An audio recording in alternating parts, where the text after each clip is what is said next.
chapter 2 on the trail of the earliest people of history. Okay, so let's start from page number 16. Sites. What is sites?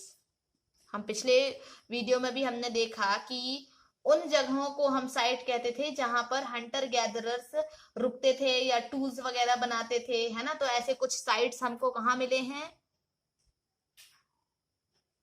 Bhimbetka, है ना, जो भोपाल रायसेन उस तरफ है, ठीक है। कुरनूल केव्स, है ना। तो वो सारी साइट्स ही हैं। तो साइट्स क्या है उसका और अच्छे से यहाँ डेफिनेशन दिया हुआ है, देखें। Sites are places where the remains of things, tools, pots, buildings, etc. were found. These were made, used, and left behind by people.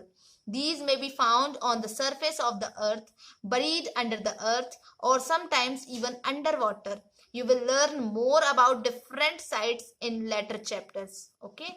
तो यहाँ साइट का मतलब वो है वो जगह जहां पर टूल्स, पॉट्स, बिल्डिंग्स के रिमेन्स पाए गए हैं, मतलब बचे हुए अवशेष पाए गए हैं, ठीक है।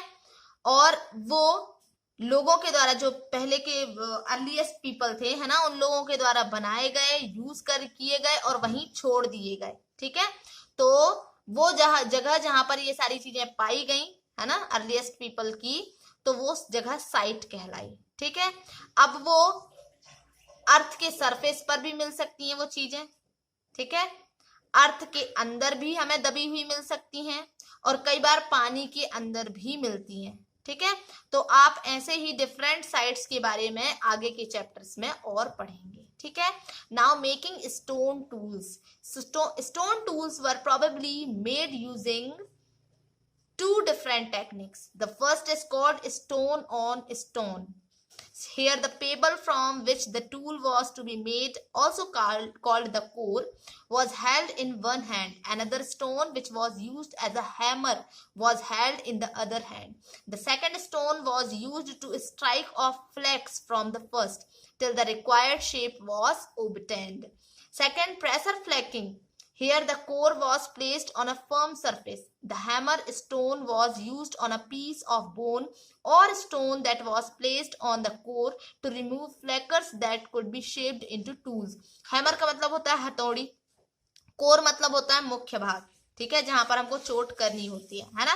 फ्लेकिंग मतलब होता है पपड़ी जो होती है, ठीक है, ऊपर की परत कहा जाए, है ना। तो जो स्टोन टूल्स थे उनको दो प्रकार से टू डिफरेंट टेक्निक्स थी उनको बनाने की, ठीक है। सबसे पहला था तो वो था कि पत्थर से पत्थर को टकराना. The first is called stone on stone, ठीक है, पत्थर से पत्थर को टकराना, यानी जिस पत्थर से, जिस स्टोन से कोई टूल बनाना होता था उसे एक हाथ में लिया जाता था, देखें जैसे ये दिया हुआ है, ठीक है, लिया जाता था, और दूसरे हाथ से एक स्टोन का हैमर जैसा, हथौड़ी जैसा यूज होता था, ठीक है, ये देख सकते हैं इसका हथौड़ी जैसा यूज कर रहे हैं ये वाले, और इसको शेप दिया जा रहा है, ठीक है। तो इस तरह स्ट्राइक करना मीन्स होता है घात लगाना, मारना, ठीक है। तो इस तरह मारना या आघात करने वाले स्टोन से दूसरे स्टोन पर तब तक फ्लेक्स निकाले जाते थे, मतलब जो पपड़ी होती थी या परत होती थी तब तक निकाले जाते थे जब तक जैसा उनको शेप चाहिए हो वैसा शेप ना आ जाए, ठीक है। सेकंड टाइप आपका होता था प्रेशर फ्लैकिंग, है ना, दबाव से, ठीक है, दबाव से लेयर को या परत, ऊपरी जो परत होती थी उसको हटाना, ठीक है, तो उसको प्रेशर फ्लैकिंग भी कहा जाता था। इसमें कोर को एक स्थिर सरफेस पर, ठीक है, टिकाया जाता था, है ना, और इस कोर पर बोन या स्टोन रखकर उस पर हैमर की तरह, ठीक है, हैमर की तरह यूज होने वाला स्टोन से फ्लेक्स निकाले जाते थे, ठीक है, जिससे रिक्वायर्ड शेप वाला टूल हमको मिल जाता था, उनको मिल जाता था, सॉरी। फिर सेकंड है आपका फाइंडिंग आउट अबाउट फायर। अब फायर कैसे फाइंड किया उनने, है ना। Find the Kurnool cave on map 2। Kurnool cave मैंने अपनी अभी पिछली वीडियो में भी आपको दिखाया था, कुरनूल केव कहाँ है, एक बार और दिखा देती हूँ, देखिए ये है कुरनूल केव्स, ठीक है। तो Kurnool cave, traces of ash have been found here. Ash मतलब होता है राख, ठीक है। This suggest that people were familiar with the use of fire. Fire could have been used for many things as a source of light, roast meat and to scare away animals. What do we use fire for today? हम लोग अभी fire का use किस लिए करते हैं? अरे making food, खाना बनाने के लिए करते हैं ना फायर का यूज, और भी बहुत यूज होता है उससे, ठीक है। तो finding out about fire, fire आग की खोज, ठीक है।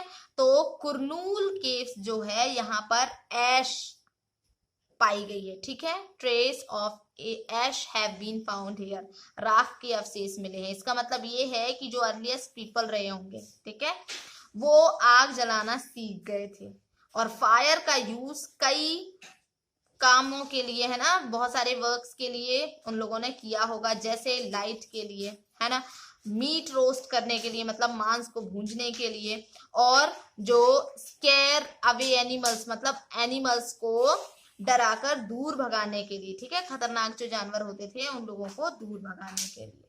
ओके, नाउ अ चेंजिंग एनवायरमेंट। अ चेंजिंग एनवायरमेंट मतलब बदलती जलवायु कहा जाए, मौसम कहा जाए, है ना, पर्यावरण हमारा। एनवायरमेंट मतलब क्या होता है? पर्यावरण, ठीक है। अ चेंजिंग एनवायरमेंट मतलब बदलती जलवायु। तो लगभग 12,000 ईयर्स एगो वर्ल्ड के एनवायरमेंट में, क्लाइमेट में, नॉट एनवायरमेंट, क्लाइमेट, ठीक है, जलवायु, क्लाइमेट का सही अर्थ यहाँ पर है जलवायु, ठीक है। एनवायरमेंट मीन्स होता है पर्यावरण, है ना। तो क्लाइमेट ऑफ द वर्ल्ड, तो लगभग 12,000 साल पहले वर्ल्ड के क्लाइमेट में बहुत चेंजेस आए और गर्मी जो थी वो बढ़ने लगी, ठीक है, वार्म कंडीशन होने लगी। तो एज अ रिजल्ट कई एरियाज में, है ना, कई रीजन में ग्रासी फील्ड, ग्रासलैंड्स कहा जाए, है ना, घास वाले मैदान बनने लगे। इससे जो डियर्स थे आपके, deer, goat, sheep, antelope, cattles, है ना, उन एनिमल्स की संख्या बढ़ी जो घास खाकर जिंदा रहते थे, ग्रास खाकर सरवाइव करते थे। तो जो लोग, है ना, जो पीपल जो थे इन एनिमल्स का शिकार करते थे, ठीक है, वो भी इनके पीछे आए और इनके खाने पीने की आदतों और ब्रीडिंग मतलब होता है प्रजनन, है ना, ब्रीडिंग के टाइम की जानकारी उन लोगों ने हासिल करने लगी, ठीक है। तो हो सकता है कि तब जो लोग थे इन एनिमल्स को पकड़कर अपनी जरूरत के अनुसार पालने की बात सोचने लगे हैं, ठीक है। साथ ही इस पीरियड में फिश भी फूड का इंपॉर्टेंट सोर्स बन गई थी, मछली भी खाते थे मतलब पहले लोग। इसी दौरान सब कॉन्टिनेंट के डिफरेंट एरिया में वीट, ओके, बार्ले मतलब होता है जौ, पैडी जैसे ग्रेन्स नेचुरल रूप से उगने लगे थे, है ना, अपने आप उगने लगे थे। और शायद वुमेन्स, मैन और चिल्ड्रंस ने इन ग्रेन्स को फूड के लिए कलेक्ट करना स्टार्ट कर दिया होगा, कर दिया होगा। Rest we will read tomorrow, okay.